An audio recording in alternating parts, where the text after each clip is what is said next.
Record. All right. So welcome everybody. Welcome to our fourth series of our 10-minute lessons. So excited to have everybody back joining us. And Jim Myers is here with me. He's somewhere in that screen waving hello. We've got 7 10-minute lessons we're going to offer you between now and kind of through January. We'll kind of skip over the holidays a little bit. So we're super excited to have everybody back. So this is our fourth series, and we already have 15 of these done, and we got 7 more that we're going to be doing. So for those who don't know me, my name is Alana Dunoff. My quick backstory is I've got about 30 years in facilities management, mostly as a strategic facilities planner. And I also consider myself an FM educator. I've been an adjunct professor for about 18 years right now, currently teaching in the Temple University Facilities Management Bachelor's Program, which is super cool. And I'm also a qualified instructor for both the Pro-FM and the IFMA FMP credentials. So our topic today is FM talent and succession planning. And I came to this really after my visit and attendance to a World Workplace Conference, IFMA's conference a couple of weeks ago in Orlando, where I thought that the buzz and conversation was going to be about COVID and return to office and all that stuff. But it turned out everybody was talking about people, like hiring people and finding people and retirements and things like that. And so I thought this would be an interesting topic to sort of broach and share some ideas and thoughts on. I've got a couple main ideas I want to share with you. The sort of first is like, what's the problem? You know, the problem is that the talent gap in facilities management is continuing to widen. And the truth is, this is something that had already been brewing for quite some time. Even back in 2018, there was a survey that looked at that there is quite a bit of shortage of talent, and particularly in the middle manager realm, that there were those who were really in senior level positions, and we have a whole influx of young people coming in, but sort of the middle group where we're looking for managers and supervisors, that's where there was a significant challenge. And even more so is that, you know, finding this piece of information, this data from IFMA, that the average age of the FM professional is 49. Anyone else above that? Right. So that's a problem too. We're all sort of aging out, which means that there's opportunity, you know, in thinking about retirement coming up, you know, where 50% of the existing workforce could be retiring the next 5 to 15 years, which is also pretty incredible. And another piece of data that I thought was super interesting is that in the skill trades, and, you know, our technicians and our mechanics, that 1 out of every 5 built environment job right now is for skill trades. And so there's another area that we're also, it's not just sort of FM management profession, it's even the skills that people are really having a hard time finding resources. And this visual is just kind of, I think, really helps sort of capture really what's happening. You know, the circle sort of represents the workforce, those, you know, in their 60s to those in their early 20s. And the baby boomers are phasing out, and Gen Xers like me, we were a smaller demographic anyway. So it's why some of those middle management jobs have been harder to fill, because there's few of us out there. And the millennials, they're already in the workforce. So really, we're looking at the Gen Zs, and we see that they're a smaller workforce as well. And so that becomes a challenge in the process too. And so we realize that we don't have as much, I'm going to mute that. So we don't have as many people coming into the workforce in general. So what do we do? So how do we find FM emerging leaders? So I think there's a couple things that we have to think about. And the first one, you know, I like to say, well, I'm an FM educator, so this is a little gratuitous, that one way we look for FM emerging leaders is looking at the universities and programs that are out there teaching facilities management. And there are some, and IFMA and the IFMA Foundation has an accredited program that they encourage and support FM degree programs, associate programs, bachelor programs, and master level, and even PhD programs. But the problem is they're only graduating about 4,000 students a year. So it's great, but it's not quite there. But yet, if you're looking for FM talent, and you want someone out of an FM program, you can go to the IFMA Foundation, you can see the list of programs and perhaps make connections and relationships there to find students. But that's not enough. Other places that we look for FM and emerging leaders is certainly at the high school level, and trying to figure out how do we make FM a career of choice. Now, many of us in high school had no idea what facilities management was, and sort of found our way. But more and more, there's now some programs trying to do exactly that.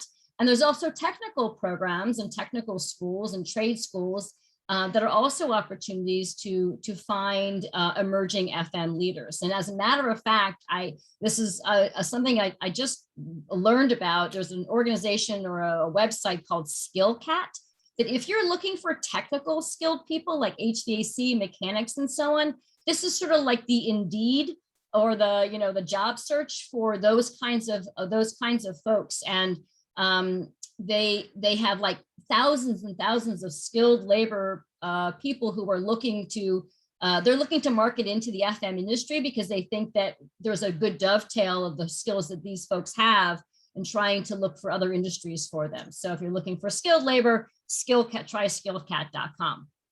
And then I'm going to give a shout out to the high school programs also that are out there. And there's one in particular, it was a grassroots effort, and I think there might be some folks on the call here who are kind of associated with the Facilithon, which is a Skills USA program that is looking to support and indoctrinate high school students who are in the skills, are in trade schools, to learn about facilities management through a student competition. And then finally, I just want to say too that so many of us as FMs sort of fell into FM, and that we have to remember that our emerging leaders may not come from education. They might come from business or other liberal arts educations and technology. But in the end, we know that emerging leaders are not, these emerging leaders are not going to fill the gap. And we've known this for quite some time. And so the question is, where do we go to build our internal staff of our organization? A few years ago, I was asked by the FM Journal to kind of talk about or think about the succession planning issues. And I started talking to FM colleagues, and it seems to me that succession planning as a process in a lot of organizations sort of fell off the bandwagon. We just got too busy to really think about it. And yet it's such a critical part of our internal processes that we really do need to spend some time, maybe now more than ever, really thinking about. And so succession planning is really a strategy process. It's about figuring out how to pass along leadership opportunities to whoever is next in line. It's about business continuity and ensuring that knowledge transfers easily within an organization. It's about identifying and developing people internally so that they have the skills that as they start to grow, we can identify those who we think have some high potential, and we want to start to nourish them along the way. And then it's also about making sure they get the skills they need. We know somebody who's junior, who's just coming in or has been working for us for a couple of years, may not have all the skill sets, but then it's about helping them get to those skill sets and helping them grow along the way. So the last thing I want to share here is sort of these 7 steps for succession planning. And the first one is really about partnering with your HR organization, that they're the first place to go to because they may have some of succession planning processes already in place for other parts of the organization, and they'll help you create a really proactive plan. And this is about identifying the candidates, like who in your internal team right now is somebody who you think's got a little potential. Who are those high potential folks who you could see being supervisors or managers or directors one day? And then let them know that you consider them to be a candidate for those kinds of opportunities. And that does a couple things. That says they get the sense of like, oh, wait, I have potential here.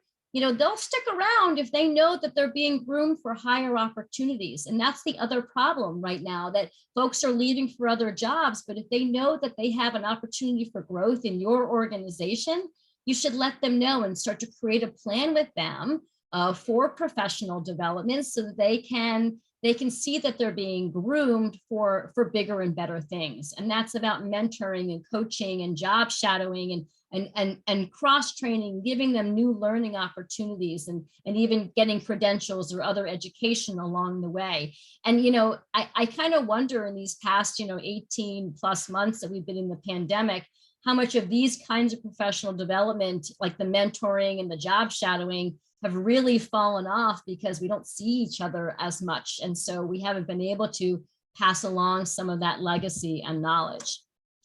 And then the next thing to do and to think about is that once you have identified people and started to create a plan, is to do what they call sort of like a trial run. So don't wait another, if you've identified someone who's got maybe 3 or 4 years, might be in a growth opportunity, don't wait until 3 or 4 years to start giving them opportunities to prove themselves, so to try out their new skills. So give them that trial run, give them a project, empower them with more responsibility and accountability so that you're really helping to prepare them along the way.